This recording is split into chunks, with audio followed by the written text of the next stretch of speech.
Hi, my name is Stacey Agdern, and I love looking at the cross-sections between different things that I love. Welcome to the Finding Favorites podcast, where we explore your favorite things without using an algorithm. Here's your host, Leah Jones. Hello, and welcome to Finding Favorites. I'm your host, Leah Jones, and this is the podcast where we learn about people's favorite things and get recommendations without using an algorithm. I am here this evening. It's the Monday of Memorial Day weekend, and I'm here with author Stacey Agdern.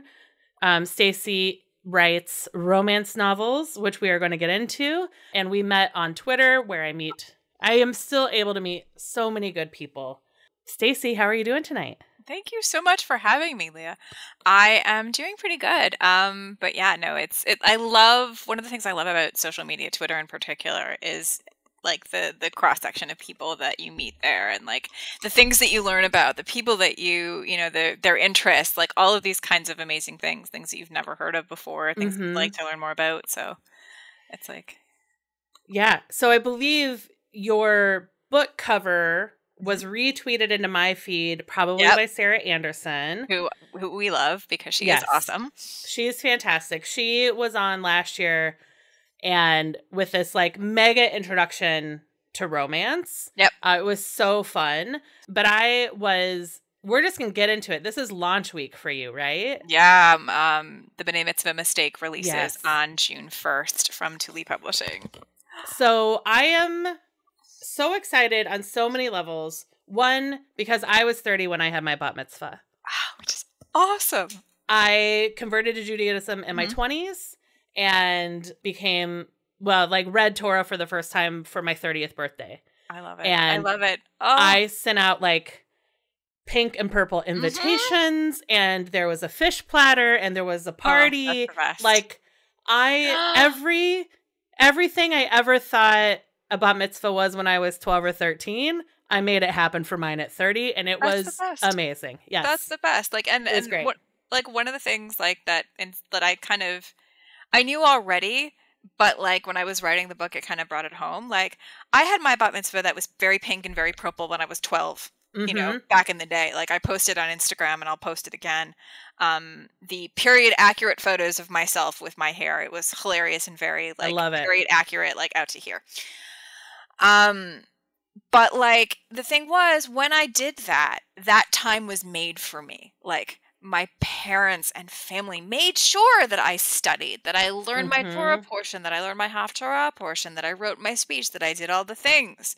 But like, you had to make that time for yourself. Like you had to carve that time for yourself. And that is like a big thing. Like one of the things that inspired the book in the first place was the fact that one of my brother's best friends from childhood, his mother, had her bat mitzvah. And I remember being like young and at this bat mitzvah, being just like in awe in a lot of ways and kind of surprised. But like, again, I was young. I was a kid. I didn't understand the story behind it, because there's always a story. There's always a reason. Like, even if it's just like, I want to do the next thing in my life, I didn't have a chance to do it when I was younger, or I was missing it and I didn't have a chance to do it when I was younger, or I didn't want it, or it wasn't a thing I was thinking of. Like that's kind of the benefit of doing it as an adult. Like there are so many reasons and whys and wherefores. Like you can just kind of find, the bottom line is that you make the time, and that is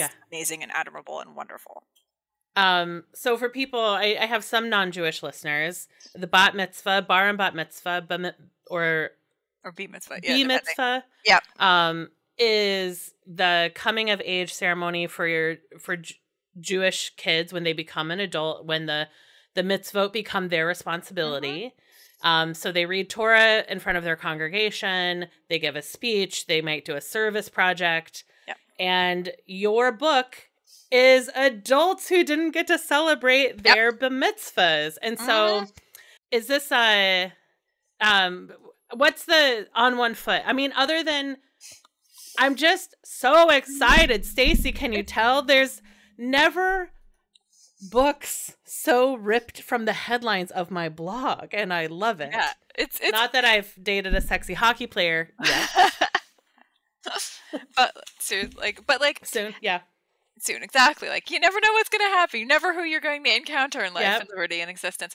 But yeah, like so the story, the series is about a whole bunch of different things. It's about a family. It's about two sets of cousins, you know, two sets of sisters, and then who are two sets, and they're cousins. They're the four of them.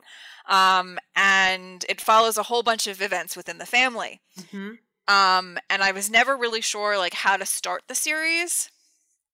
And then I realized that it's the central sort of thing that pushes everything forward is when people meet in an adult B'nai Mitzvah class. Mm-hmm. And that starts everything rolling. And I had to kind of find a whole bunch of reasons for them to, like, a reason that they had to be able to get over, but was not, like, easily gotten over. Like, this had to, like, actually take, like, time to deal with. Yeah. And so what I settled on was something that happened in the main male character's hockey playing career. And to sort of like when he was very young and injured and a whole bunch of things happened as a result of that. And it derailed our main female character's sister's career and also made her sister look at this guy like he had 7 heads. Okay. In a way that's able to fix. So like all of those things tied together, plus like there was a whole conversation on Twitter of people talking about like adult coming of age conversations. And I think one of the people in that conversation, I want to say was Yamil Mendez, who wrote a book called Twice Upon a Quinceañera. And I was like, and then someone else was talking about a 30-year-old birthday. And I think like, so I'm like, you know, like a sweet 32 or something to that effect. Yeah. Like, and I was like, wait a second. And then all of the things in my head sort of ran through, like, you know, my mother, my brother's best friend's mom, the stories I'd heard about Julian Edelman, and someone else who had her adult bat mitzvah who did a comedy special about it. And I was like, all of these things tied together, and I was like, that's the book. This is a random question, but I'm going to ask it before I forget. A few years ago, Paul Scheer got into an argument with a romance writer about a hockey book. Was that you? No, it was not. It was someone I know. Okay. It was not me. Okay. Yep. And she was fantastic. Like, she is much more, like, sleek and fantastic and fabulous than I am. I think she's, like, a former reporter. She's brilliant, generally speaking. She got him to read the books and, like, turned him into a fan. It was kind of amazing how that happened. Because she's brilliant. Like, hockey romance writers, like, the group of us, like, which is one of the other reasons why I'm kind of like fascinated by the whole like TikTok kind of hockey romance conversation, plus like professional hockey teams like noticing TikTok, but that's another story entirely. Like, you know, like that whole conversation is fascinating because like what, you know, portrayals of hockey and hockey romance in social media and media in general is kind of like usually a slightly terrifying proposition. So sure. Because I listened to How Did This Get Made? That's my favorite podcast, and it comes up from time to time about how and the story he always tells is like he read it, he was wrong, he took back what he said, that how much he ultimately enjoyed the interaction and enjoyed the read, and he is now a defender of romance and hockey romance in particular. Yep. I think it was Victoria Denault who was the author in question. I think. I'll do a little research. Yeah, but I think that's who it was because she's the one who I was thinking of. Again, like very sort of fantastic and very like sleek as a former reporter. Like, yeah, she's just really amazing. And like, it's interesting. It was interesting to watch that interaction because she was just like, oh no, we are not doing this. Yeah. So I don't know if I know that there are tropes within romance. There's enemy to lovers. There's and other tropes. That's the only one I can think of right now. Yeah, there are tons of different ones. And I guess I knew like there are period pieces. Like, are you looking for bodice rippers? Are you looking for like what time era? Yep. But it is only clicking for me now that like hockey romance is a subgenre within contemporary. Yes. Okay. You have like the general sort of contemporary. Like the thing is like one of the things I've loved about romance novels, generally speaking, and I'm someone who's been, up to here in romance novels, generally speaking, because I was a bookseller for 10 years. Like, I reviewed for a whole bunch of places who no longer exist, and like a whole bunch of other things I've done in my existence. So like, romance novels and me were like this. So one of the things I've always loved about the genre, I mean, aside from the fact that I read, but anyway, I digress. One of the things I've always loved about the genre is how flexible it is in terms of like, as long, you can have it, on a far off moon of Endor or in like 1940s, not 1940s. We will not discuss 1940s because that ends in disaster because people don't know how to deal with that. But anyway, like 1840s England. Right.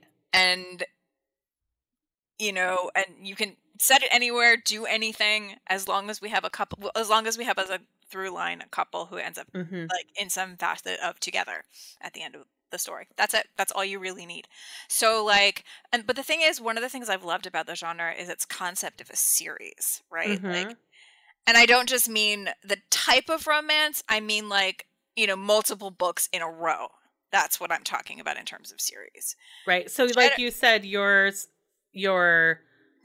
Jewish series has two sets of sisters who are cousins. So that gives you like... You get 4 books. All their world. Yeah.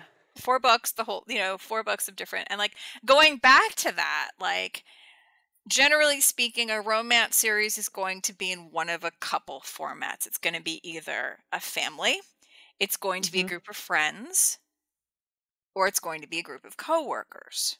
Okay. Right? So Bridgerton is like is a family series. It's a family series. Okay. It's a very traditional, historical family series.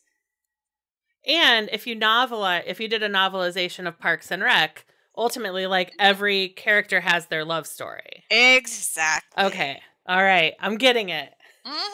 Because, like, when you think about, like, other books and series, right? When you think about thriller series, 90% of the time you have this one main character who does his thing and moves on to the next city or the next town to deal with the next problem. Same with mysteries. Like, you have the detective and their supporting cast and they have the next mystery, right? That's how they conceptualize series. Romance series, because the ending is a definitive, whether it's, however, happily ever after, happy for now, the couple's story ends at the end of the book.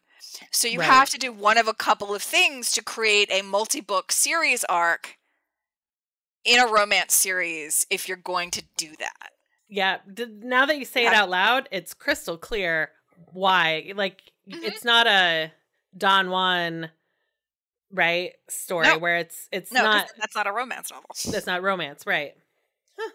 Because you can't take that. Like, of course, like, the most famous example, I want to say, like, there was an author who had of like one of the sort of older sort of generation alt authors who's kind of a classic in terms of the genre, who made it her kind of thing where our central female character would have an extended series, and basically her husband would die at the beginning, either the end of the book or the beginning of the next one.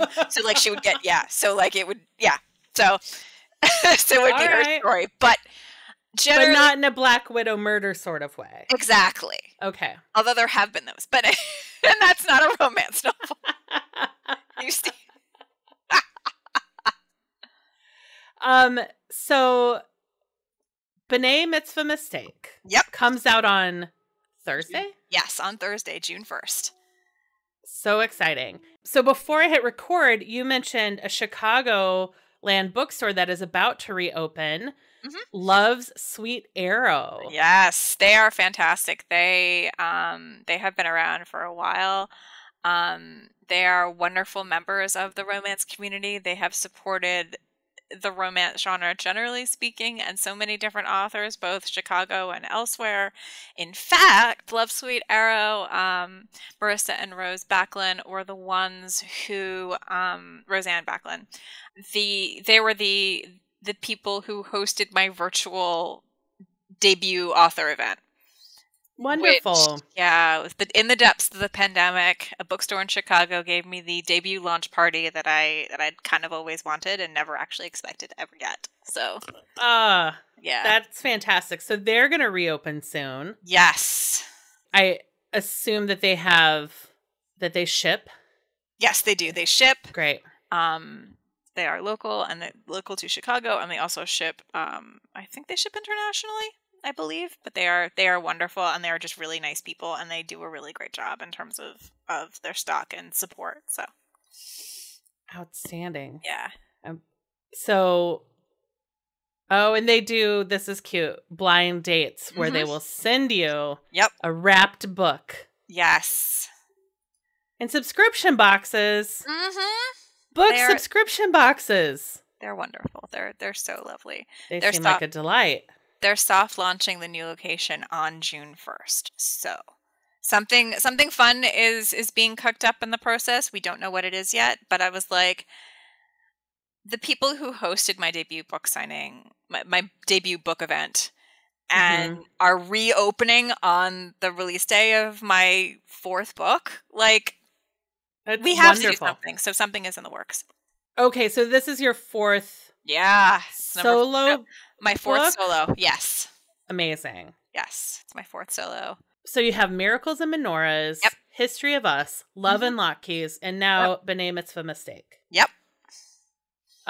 Plus you've got, so the hockey ones are those anthologies that you have short stories in? Yeah, so quite a number of years ago, I think it was like quite a number of years ago, one of my very close friends, Isabel Kelly, and I bonded over a love of hockey. And she's like a multi-published author in paranormal romance and contemporary romance. She's wonderful.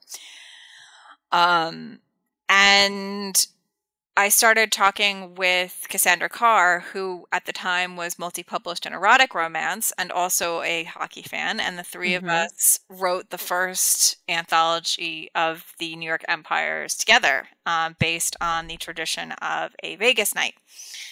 3 players on the same team, 3 different ideas. And then for the next series, Kenzie McLear, who is Laura Hunsaker, and Heather Lear, I'm not sure how she pronounces. Anyway, who together joined Isabeau and I to do a 2 different set of books.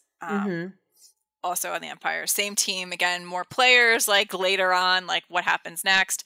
The second one is about a winter game.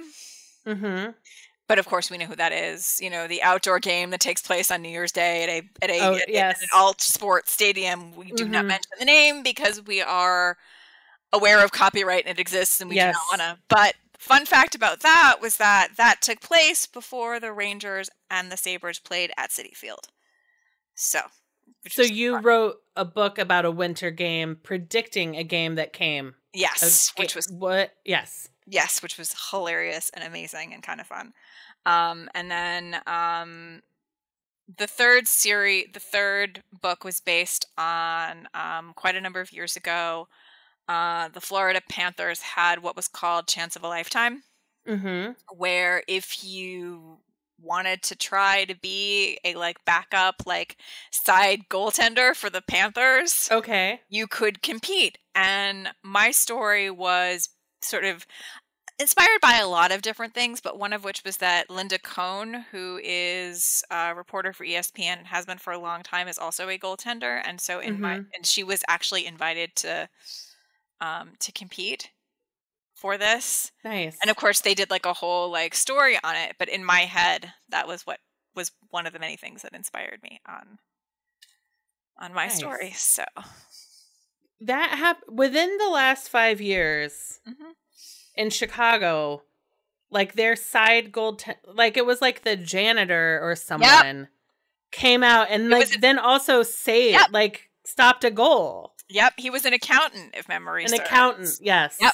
And it was so funny because, and this actually ties into things that I adore to pieces. Yeah. So one of the other, so like around the time where this particular accountant had saved the day and played emergency backup goaltender for the Chicago hockey team, Mm-hmm. I was at a songwriter series at the old Opry City stage in New York with a bunch of very close friends who were there to appreciate the songwriting being talked about, because there were like, really huge big name songwriters. And all of a sudden, one of them started talking about his hockey team and the things that he was doing, and he used the word e-bug, and of course they had no idea what he was talking about. Mm-hmm. So I had to explain exactly what this particular Grammy-winning songwriter was doing on his off days with the Nashville Predators. So amazing. Yep. And what Eva? E-bug. Emergency backup goaltender. Is literally what we were just talking about. Yeah, it is literally, it is exactly what that's exactly what it, but that's the abbreviation, that's what it means. The other famous one is a guy by the name of David Ayers, who, as the story goes, was the Toronto Zamboni driver who also served as like either emergency backup goaltender for the Toronto hockey stadium for I can't remember the name of it off the top of my head, or just generally for Toronto. And he ended up getting in net for Carolina. Okay. And saving a goal. And actually playing for Carolina. And the Hurricanes beat the Leafs, and it became a huge deal, and kind of half of a joke for years, you guys got beat by your own Zamboni driver. Right. But he was awesome about the whole thing. He was kind of amazing. They celebrated him in Carolina. It was great. It's fantastic. Yeah. I love that stuff. So the book, B'nai Mitzvah Mistake. Yes. Available June 1st. People can order either from Love Sweet Arrow. I'll link to it on Bookshop. Yes. I want all of my pop culture Jewish girlies and boyies to get these books. I'm going to make sure that my friends at the Bagel Report know about it, and also at Friday Night Movie Podcast. Oh, awesome. Who are my two big Jewish pop culture podcasts that I'm friends with. And how do we start telling Hallmark to make your books? Is that would you ever want to see him on screen in a script, or is this, or not? It's funny because I have always so fun fact, in 2016, 2017, 2018, I was involved in a really, really, really cool project called the Rogue series. Mm-hmm. The group that I was with were basically, in the wake of a particular election, writing our political happily ever afters in ways that the political environment could not give us. Mm-hmm. And they were, for me and for us in a lot of ways of processing current events through the lens of romance shorts. Mm-hmm. More so than other things that I had written before those 4 stories. Usually when I'm writing, and this is probably more information than you need or want, but basically it is not more information. I love this stuff. So, why would I start a podcast like this if this was too much information, Stacey? Right. Well, I'm always trying to be careful and pay attention to stuff. But anyway, so when I'm writing, usually I'm writing about stuff that I've already processed. I've already dealt with it. I've already made my decision. This is going to be, I soapbox myself away into a book. There are some parts of B'nai Mitzvah where it's probably kind of obvious, but that's kind of how it works in some ways. Sure. The stories that I wrote for the Rogue anthologies were different. I hadn't, I was still feeling very strongly, and I still do about all of the stuff that I write about, but generally speaking, that was closer to the bone. Those 4 stories that I wrote were much closer to the bone, and you could kind of But the thing was, like, they were necessary, and I was writing with so many brilliant writers during that period of time, and I loved all 4 of those stories. I loved all 4 of those anthologies. But the thing was, after I finished, I was quite simply exhausted mentally in ways that I'd never been before. And I was like, I don't know what to do with myself. Like, my brain is just not, like, I can't hold, but, you know. And so what I ended up doing was I ended up watching a lot of Hallmark movies. You know, one of the things that they do really, really well, and the writers are brilliant at it, is create a safe place for your brain. They give you a mental fuzzy blanket. Yes. You know, consistently they've gotten better at, like, talking about really, really interesting things in the context of the movies, which is another weird, fun, interesting fact that I can talk about later. But bottom line, at this point, they were my fuzzy blanket. I watched a ton of them, and I still do. Like, I still love them for that. But what ended up happening, I'm trying to remember, I think it was it Nisha Shara who talked about this for the first time, where it was like the Jenny Cruzy, like, if you start watching, like, either you start reading like 100 books, like, before you write one or something like that. And that's kind of sort of what started happening to me, where I started watching for joy. Yeah. I started watching the movies that you know, proceeded to destroy my preconceived notions about Hallmark movies. And then mentally started to go, what if? What if? The quintessential writer question. What if? What if? What if? You know, what if the holiday they were celebrating was Hanukkah? What if the characters were Jewish? What if? What if? What if? What if? You know, what if the small town looked a little bit more like the small town I grew up in? What if there was no zero-sum game between between city and small town? What if? What if? What if? And lo and behold, that's how we ended up with Miracles Menorahs.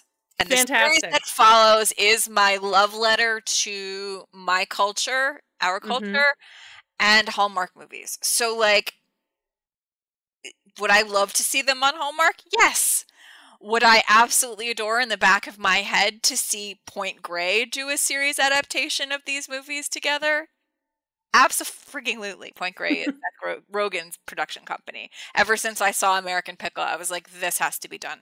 This is. Yeah. But yes, I would love it. I absolutely would love it. And it's interesting you say that, because like would I like, you know, you'd like to see my stuff adapted. Like, one of the funniest things through this whole process is it was the fact that, like, so Hanukkah on Rye was this year's Hallmark Hanukkah movie. And one of the big central points of Hanukkah on Rye was the conversation about the Lower East Side and how it was important to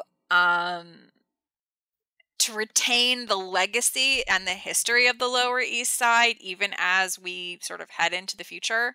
And when I was writing, like, months before the B'nai Mitzvah mistake, there was a conversation with my editor about, do you really need to put this in? Or you really have to explain this? You really have to talk about this? But I'm like, yes, I have to explain this. Yes, this is important.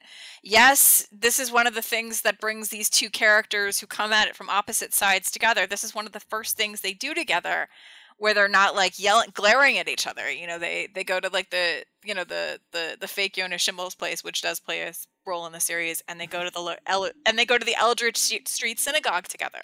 Yeah. Because that heritage means so much to them. Yeah. I did not expect ever in a million years that, like, the movie that came out 6 months before my book would, that I had written, like, 6 months or more before came out, would echo the conversations in each other. Like, I never thought that a Hallmark movie would have that level of, like, Jewish heritage conversation in it. Yeah, it's a big improvement. They're getting better every year, for sure. It's wonderful to see. Like, again, like, you know the the thing that I always think about is like, if you had told me this would be happening 5 years ago, how would I react? If you told me this would happen 10 years ago, how would I react? Right. You know, like if you had told me this would happen after like the disaster of the Joey Lawrence movie, I would literally tell you absolutely no way, this would never happen. The disaster of the Joey Lawrence movie. What was that? It is better left not discussed. But what I will say is that the very first time Hallmark tried an interfaith holiday movie, Joey Lawrence was one of the 2 stars. It was his grandmother and who wanted him to be a happy Italian married to someone quickly, and the heroine was Jewish. And it was like filled with ridiculously bad stereotypes that was nobody's fault except the bad script that like they fixed. Like they didn't touch Hanukkah for years until the double year with double holiday and holiday date at the same time.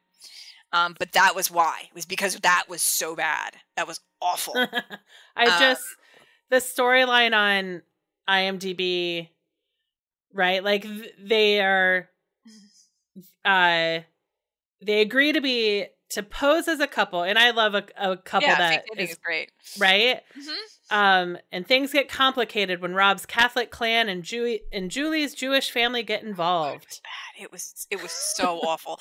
Like again, like full of ridiculously bad stereotypes, and that movie should never have existed in the first place. But again, if it hadn't, you wouldn't have ended up with with the trajectory that leads to Hanukkah on Rye. Yeah.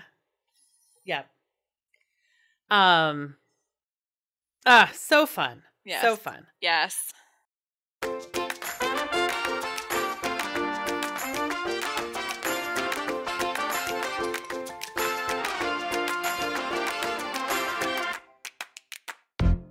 Again, before we hit record, you said that one of your favorite things is crossovers, the intersection between 2 of your favorite things like Nashville songwriters and emergency backup goaltenders. So let's talk about that a little bit, the crossovers that you love so much. So, like, going back to Love Sweet Era, I mean, if this doesn't tell you anything about me, I'm not quite sure what does. So, clearly from that anecdote about the whole Nashville songwriters and e-bugs, you can tell that I loved in the before going to songwriter series shows. You know, I used to love going to like various venues across New York City to see famous Nashville songwriters talking about their stories and craft. At some point in my life, because my friends would always not think it would be a songwriter show that I would be attending if I didn't have my notebook, because I always had my notebook. In fact, one of my favorite bits of advice I had gotten from one of these songwriter shows is from a songwriter named Shane McAnally, who is pretty famous for a lot of reasons. He's written a whole string of hits. He actually, I think, is one of the people behind Shucked right now. Okay, yep. And he was on Songland for a while on was that NBC? Anyway, he did one of the songwriter shows in New York City, and when he was talking about how he wrote this Miranda Lambert song, he said that it isn't write what you know. It's take what you know and make it universal. And I literally had been attending like 20 million conferences and a whole bunch of writers' things for years, and I couldn't get write what you know was so like a ubiquitous piece of advice, and he just made it much more palatable. I'm like, there you go. That's what it is. Yeah. Which is take actually what you know and make it universal. Yes. Fantastic. Which has helped me a lot considering what I write. Like it's you know, like I think about tropes, and I think about like how to like, you know, my joke title for the B'nai Mitzvah date. We were talking about tropes earlier. My joke title is only one B'nai Mitzvah date. Again, like because forced proximity is usually shorthand to only one bed, but it's really a larger question about shoving 2 people in the same space, whatever that space is, and forcing them not to leave. But anyway, you can tell that I love these songwriter shows, and you can tell that I love the energy, and I love listening to these songwriters talking, and I love all of the things about it. And so when it was time for me to plan my my debut book launch, I wasn't the first class of people in 2020 who had book launches, who had to somehow figure out how to pivot. Right. I was in October, so I had time, and I watched people figure out what worked, figured out what they wanted, figure out how they could do things. And I was like, this is amazing. I was like, yes, circumstances are awful and horrible, but this gives me a chance that I never would have ever. And so I kind of took a bold step. I missed songwriter series desperately. I missed going to them. I missed seeing them. I missed the camaraderie of them. And one of the things I love very much is Jewish music. I'm a huge Jewish music fan. And I don't know how it happened, but again, we were talking about social media and talking about the kinds of people that we get to talk to on social media. And one of the people that I'd somehow managed to strike up a conversation with a long time ago was a singer-songwriter by the name of Joe Buchanan. Okay. He is from Texas. He is a song leader cantor in Texas. His story is fantastic. So is his music. He does Americana. He's like a Jewish Americana singer. He's kind of amazing. And Joe Buchanan. I'm just gonna go see how many people I've got in common with him on Facebook. He is wonderful. And he so what ended up happening was like 19 mutual friends. That sounds about right. Yep. So I approached him. I said, listen, I have this wild, ridiculous idea. Do you want to collaborate? I was like, I've got some of your songs on my playlist for the new book, and also the book that I'm working on right now, which was History of Us at the time. And I was like, would you like to come and play and read the book and talk? And he's like, my wife's a huge romance reader. I'm like, excellent. Oh, fantastic. So if you search on YouTube for this event, I think it was called Music and Miracles and Menorahs.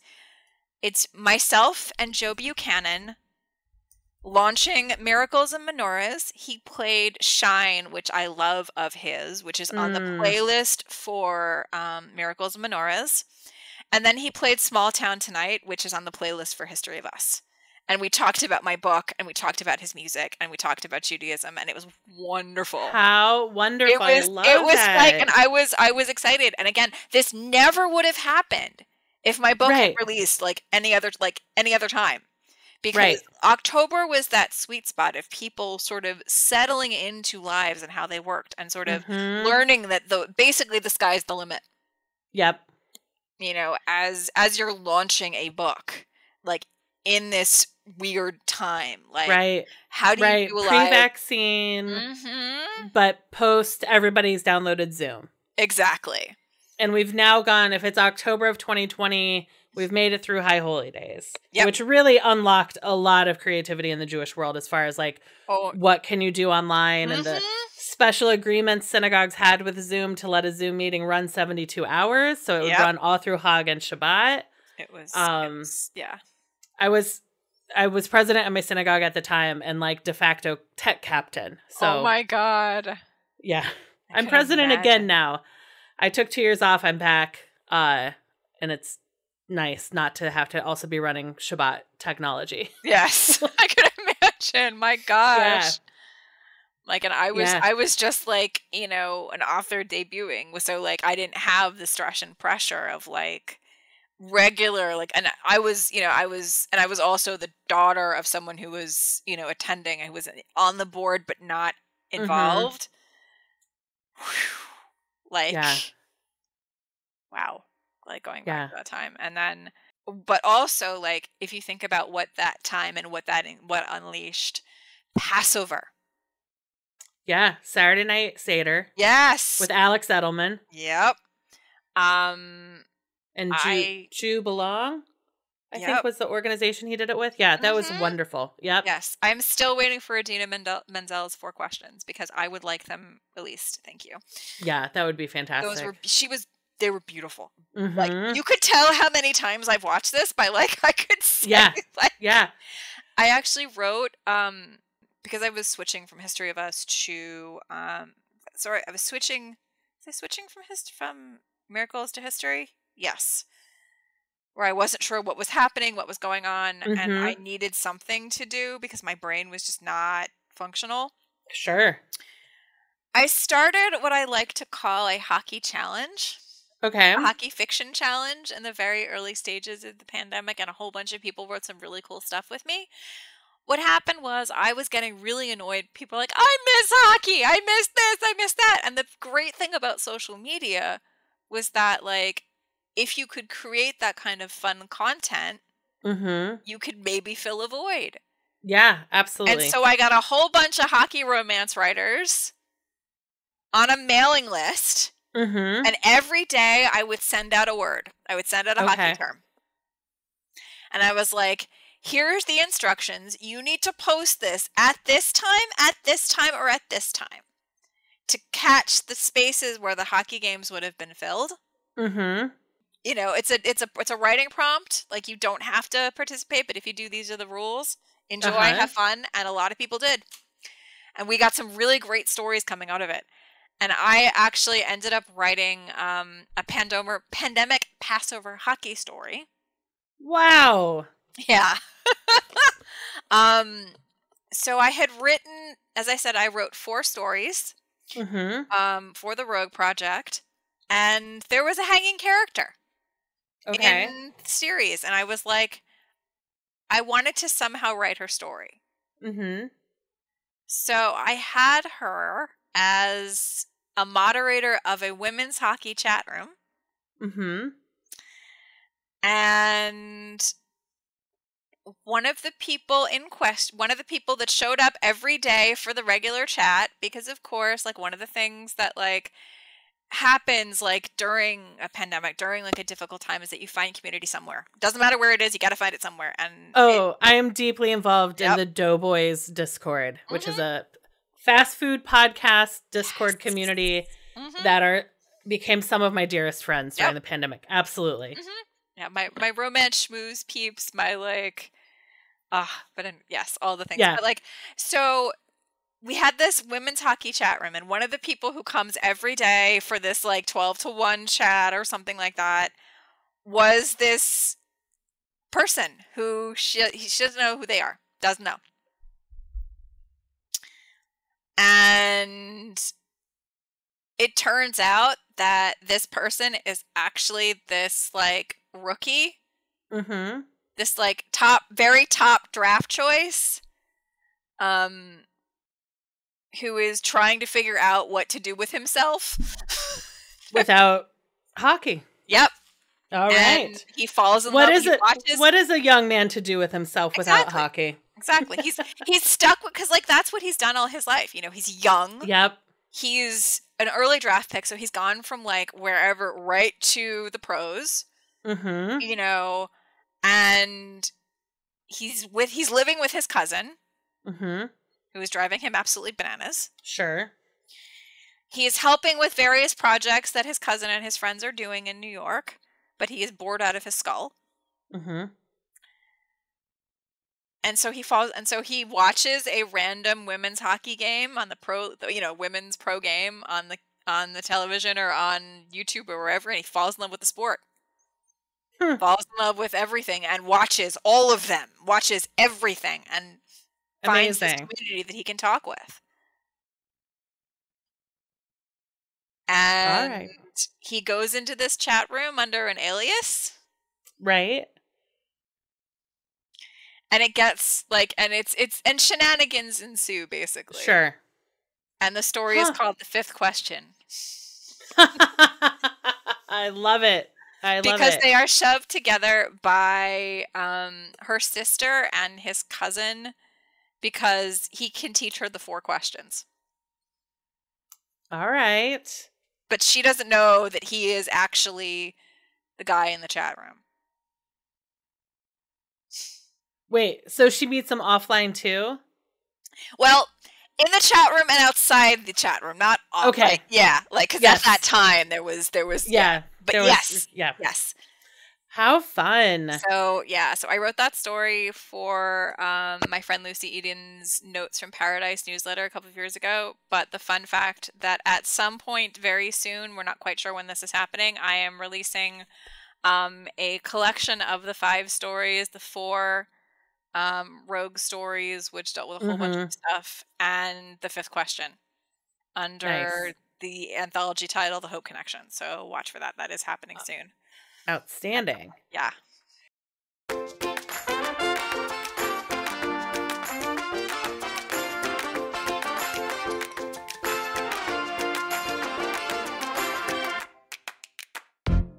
Can I ask where your love of hockey comes from? So I am like 2nd generation, 3rd generation, like Ranger fan. Like we're talking my grandmother, my grandfather, who we're not quite sure whether he was born in New York or in Poland for a whole bunch of different reasons. Sure. Excuse me. Skipped like Stuyvesant High School or Columbia to go and see the Rangers. Like in like like their glory days. Like so that's where the sort of the blood comes from. That's where the rooting interest comes from. Yep. But it was something that I did with my family until I went to university. And this is a wild story. So my first year at university, I lived in an all-girls dorm. I went into the television room, and lo and behold, there were 4 gals sitting and watching television. One was a Winnipeg Jets fan, one was a Toronto Maple Leafs fan, one was a Vancouver Canucks fan. And I was like sitting there and enjoying myself. And they were like, "Are you a hockey fan too?" And I was like, and then like the Ranger fan that was sitting deep inside of me sort of bubbled up and said, "Yes!" And I was. And that was a wild, magical year. Like I was watching, hockey with these gals, screaming our heads off. This wasn't just something that I did with my family, going to random, like a game a year, sitting in the seats that my dad could get from work. It was important, and I was watching all the time. And it got to Did you go to school in Canada? Yes, I did. Okay. Yep. I'm like, did you just happen to find the one Midwestern dorm with 4 Canadian hockey fans? No. That seems strange. Okay. No, it was wild because like that first year I was grabbing onto stuff that like all of the things that reminded me of home, and hockey was one of them in its own way.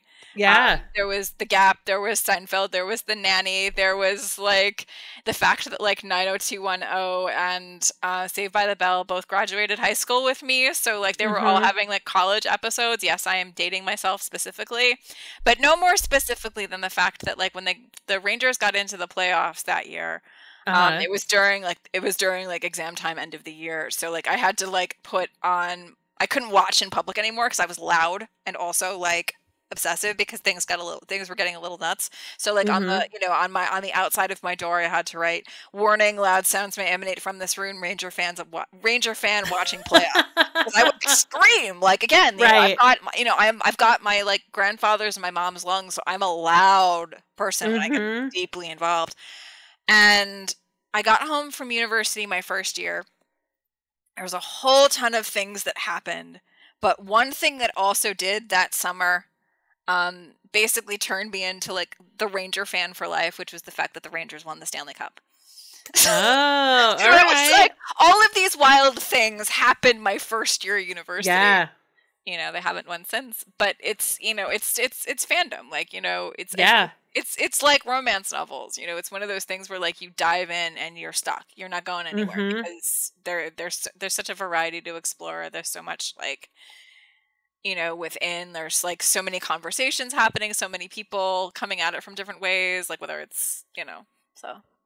Yeah. And you mentioned earlier, like TikTok and hockey. Yep. So I flip channels on TikTok at probably an hour a day. I love TikTok, but the algorithm, it will change its mind today. I'm going to start getting hockey TikTok, I know, in an hour, but like, what's happening is it specifically like hockey romance TikTok, or is it hockey teams starting to go on TikTok? Like, what did that mean when you said hockey TikTok? So it's kind Hockey of talk. interesting. So comparatively recently, what started was some teams on social media are really, really good about posting pictures of the players as they're getting ready in their suits to sort of like, on Instagram, because people like that, as we were heading into the playoffs, one of my friends who is an Islanders fan was like, "Yes, we're getting suit pics," and I was like, "It's not a new thing. It's not a thing that you get normally." And she said, "No, actually," she's like, "Only in the playoffs does they." I was like, "Oh, okay," but that sort of rose in a lot of ways to increased interactions, and then one of the teams, the Seattle Kraken, started directly engaging with hockey romance TikTok. Okay. Hey, Book Talk, look at this. Hey, Book Talk, your new favorite player. Hey, Book Talk. And all of a sudden, it was this like wild thing. And the thing is, 90% of the time, like I'm always wary about this, like this idea of the crossover between my sports fandoms and like romance media. Sure. Because generally speaking, what happens, it's either like a terrifying thing where like you realize who the actual people are. Like there was a baseball movie with like the Mets on it, I want to say, on Hallmark recently. And people were like, "Oh my God, this is so bad, blah, blah, blah." Takes sports, female sports fandom back to like blah, blah, blah. And I had the, the Bo Burnham Spider in the House song. No. So like it's I'll look it up, I'll link to it. Yeah. It's been turned into a meme for, "Oh, you're this way." The spider in the house shows up and all of a sudden like it's sort of like, you're not it's shows kind of the real person that they'd been with all this. Okay. It's a hard thing to explain, but basically it's been turned into a meme where like someone says their certain thing and then when they're confronted by something outside of their preconceived notions about what that thing should be. Yeah. Got it. Then you're like, "Oh, that's the real you. Hello, nice to meet you." Like, kind of thing. Got it. And so there were a lot of those moments with the Mets movie. I was like, "Oh, I see you. Yeah. You're inclusive. You're wonderful, except when it comes to a romance novel. I see," kind of thing. Like, although nothing can top the amazing reaction to the partnership between the Hallmark movie and the Rangers when Rangers Twitter like reacted so wholesomely to the defenseman who showed up. That was kind of amazing. And every once in a while, one of the peeps that I follow on Rangers Twitter was like, "And we love this defenseman," who is of course the defenseman who played in the Hallmark movie. Anyway, but so needless to say, when the Kraken started sort of directly interacting with romance book talk, I was kind of terrified because as someone who's been like looking at it from the other side for so long, like, I am very excited, like, as a romance reader to be like, yes, like, you're finally embracing this thing that I love. But at the same time, I'm like, oh my God, please let me not see, like, the ridiculous morons who, like, don't think it's a good idea. You know, or, like, please let me not see the gatekeeping from, like, either Romance Landia or, or the hockey. Exactly. Right. It's both. Both are possible. Like, both suck. Like, the gatekeeping both absolutely stink. So needless to say, but like there's this amazing like crop of people. Like I know, I think one of the books that the Kraken mascot picked up was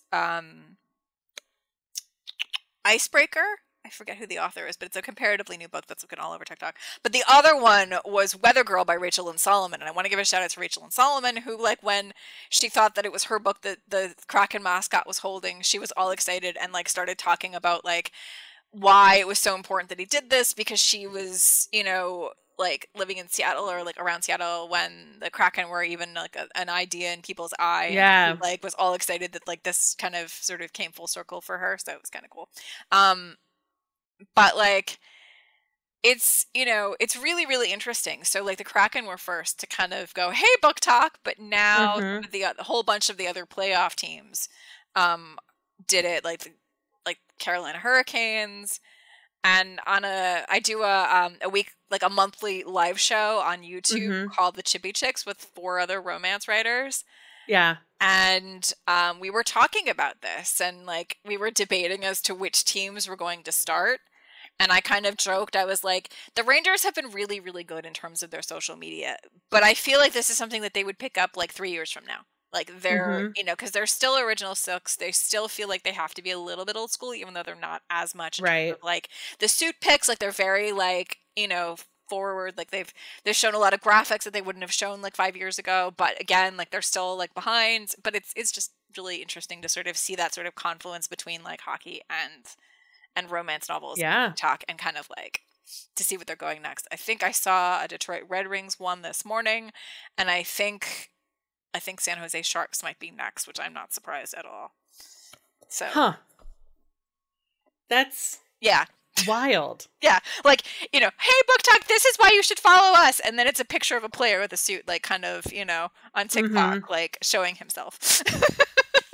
For lack of a better explanation. So funny. It is. Because what I have seen are, and I think it's because earlier in my career I was was a social media manager, worked with a lot of big brands on social media. So sometimes I get the like social media coordinator or managers. I get their content where it's like the video facing the social media manager while she tries to get the suit pictures. Yeah. And like whether or not they stop for her, whether or not they acknowledge her. I've seen some of those. Yeah. Cause it depends on some of the teams you give them. So I've definitely seen some of those. Yeah. So I've seen that side of it. So I know that the other TikTok is coming. Listening. It's coming. The other is coming for sure. Cause Excuse me. Oh, that's great. Yeah. And still Rangers fan. Yes. I mean, they're my basic, but like they're like my, you know, my family team. They're my home team. They're everything. But like, I'm also a huge hockey fan. So like, and of course, I'm like pro-Jewish. So like, I've been staring at the Edmonton Oilers and the Zach Hyman Hebrew jersey they've had for the last couple of years, and I'm like drooling over it. The way that they have made that man feel so comfortable in his skin and his Judaism, like I would, like that team has made some questionable choices, but that is not one of them, and I'm so happy. Like, nice, like to see him flourish that way and to see him being so open that way. Yeah, I remember some of his, because he feels open and comfortable speaking out about anti-Semitism. Yep, I feel like he had a really good op-ed or interview. Yep. It definitely made like all of my Jewish circles. I got it sent to me many times from many people. Yeah. Actually, it was kind of interesting. Like he made some comments in there that resonated with things that Adam Fox said in an interview with, I want to say, the JTI. And one of those two things, if you kind of like put them side by side, like very similar in a lot of ways. And of course, in the back of my head, the writer's going, what if? Like, are they talking? Should they talk? Are they looking? Because they both sounded like they were looking for community. They were looking for community when hockey. Yeah. You know, and I couldn't help notice that after some of Hyman's recent comments and some things that Quinn Hughes said, that they are on very similar ground and are talking, if not they should be.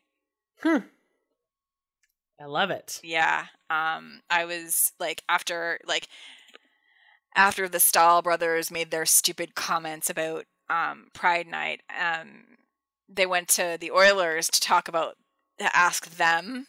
And if you listen to Zach Hyman's comments, like those are the ones I'm talking about. Like he was freaking amazing. And he was so like, basically he was like, of course I'm going to wear the jersey. Of course I'm going to talk about, how important it is to be inclusive to anybody and everybody, in the locker room, he was much more specific than I was, but again, I can't remember the words he specifically said, but like it was just kind of a joy and like wonderful to listen to. But like, if you listen to him, what he really wanted to say was, of course I'm inclusive. I'm Jewish. Like, I know what it feels like, to be persecuted kind of thing. Like, you think I would do that to someone else? Like, no, kind of thing. and it was just amazing. So I'll do my best to link to, yeah, if I can find the clip and find some of his clips. I'll just go through my WhatsApp. I know they're all there. Yeah, no, he's fantastic, and I definitely have the interview, because I know they clipped it, because people were like, what did he say? What did he say? What did he say after he said it? Because but those comments that Fox and Hyman made that were very similar were actually also part of the threads of the B'nai Mitzvah mistake. Okay. Because that kind of reaching for community is something I recognize. And I mentioned the Romance Schmooze Discord. The reason why that exists, it is full of romance readers and writers who are Jewish. And we are, it was something that was missing in my early career, and I didn't have a Jewish space in Romancelandia to sort of sit and be happily and joyously Jewish. Yeah. And over the last couple of years, now I do, That's fantastic, because you made it. Or did you make made. it? You run Felicia Grossman, Elizabeth Early, and I made it. Fantastic. Oh, with a whole bunch of other amazing people. So B'nai Mitzvah Mistake comes out June 1st. Yes. So by the time this podcast comes out, people, you don't even have to pre-order it. You can just go buy it. Yeah. Order it from either Love Sweet Arrow, from bookshop.org, from your favorite independent bookstore. Request it from your library on the Libby app. We want it in circulation. Go ahead. Say, not Libby. What's the other one? Not Overdrive. Overdrive? No. There are two main library apps. And that was on the other one. And it was on the other one. I made it very, very important and clear for it to be on that particular app. Tumble Books, Canopy, Flipster. Let me see if I can find it. Cloud Library. Hoopla. That's the one. Hoopla. Yes. It will be on Hoopla, as my other books are. So wonderful. Because it was very important to me. Libraries are important to me, generally speaking. The Warner Library, where I grew up, is a wonderful place. And I was a very early reader, and I do not think my family would have survived without the Warner Library and its children's room and the librarians and the awesomeness of it. So great. Stacey, where can people find you online? NY Stacey on Twitter, S Agdern on Instagram and TikTok, where I'm only a voyeur at this point. And Stacey A. Agdern on Facebook, and staceyagdern.com is the website. Outstanding. I will link to everything in the show notes. Is there anything about the book, about romance and hockey, about crossovers you love that I didn't ask you about that you wanted to make sure to mention?